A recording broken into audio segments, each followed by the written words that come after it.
ட்ரெய்லர்லயும் ஒரு ஒரு 60% வந்து பகவந்த் கேசரி தான். 50 தான் இருக்குன்னு நினைக்கிறேன் நான் வந்து. ஆமா, பாதி. ஆமா, அது அப்படியே தெரிஞ்சது இந்த பகவந்த் கேசரி தான் அப்படின்றது.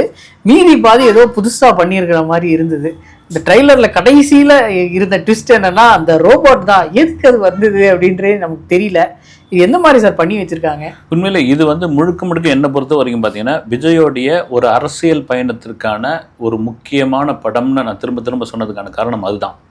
நீங்கள் வெறுமனே ராவா ஒரு அரசியல் படத்தை எடுத்துட முடியாது. அது எடுத்தால் நல்லாவும் இருக்காது. வந்து அதில் ஒரு சென்டிமெண்ட்டு, அதில் வந்து ஒரு பெண்களுக்கான ஒரு விஷயம், அதில் வந்து ஒரு ஆக்ஷனு, அதில் ஒரு எமோஷனல் ட்ராமா, இதெல்லாம் கொண்டு வந்து ஒரு முக்கியமான சமம் படம் தொடங்கினது, அதாவது ட்ரெய்லர் தொடங்கினதுலேருந்து முடிகிற வரைக்கும் பார்த்தீங்கன்னா ஒரே அரசியல் பஞ்ச் டைலாக்காக அடிச்சிருக்காங்க.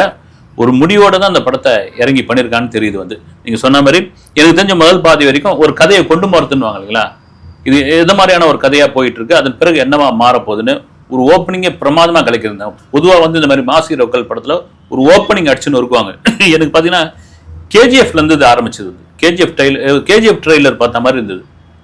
பெருசு யாருன்னு பார்த்து சொல்லு அப்படின் போது அவர் அந்த கண்ணாடி வச்சு அப்படி பார்ப்பாரு.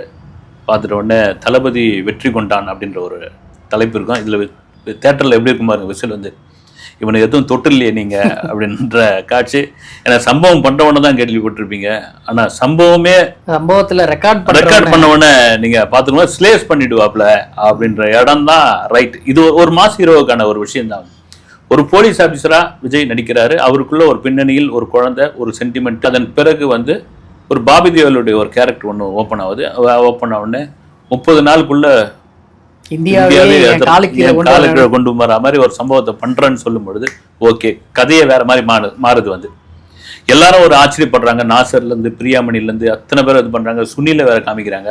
அப்போ என்னவா இருக்கும் அப்படின்னு போது வேற ஒரு ஜானர், ஏதோ ஒரு பிரச்சனை, அந்த பிரச்சனையை இந்த மாதிரி தளபதி வெற்றி கொண்டான்னு தான் போய் அதை திருக்க போகிறார் அப்படின்னு சினிமாவுக்கான இதில் 1000 விமர்சனம் பண்ணலாம், இது பண்ணலாம். அதெல்லாம் தாண்டி ஒரு பக்கா கமர்ஷியல் படம், ஒரு மாஸ் படம் இப்படி தான் இருக்கணும் அப்படின்றதுக்காக 9ஆம் தேதி ஒரு பெரும் விருந்துக்கான ஒரு சோறு பதம் அப்படின்னு கூட இந்த ட்ரெய்லர் நம்ம சொல்லலாம்.